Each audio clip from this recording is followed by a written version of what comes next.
நம்பிக்கை, எதிர்நோக்கு, அன்பு ஆகிய மூன்றுமே நிலையாய் உள்ளன. இவற்றுள் அன்பே தலை சிறந்தது.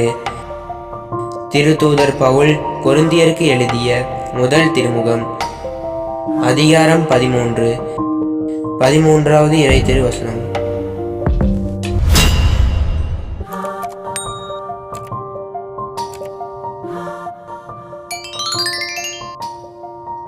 நம்பிக்கை, எதிர்நோக்கு, அன்பு ஆகிய மூன்றுமே நிலையாய் உள்ளன.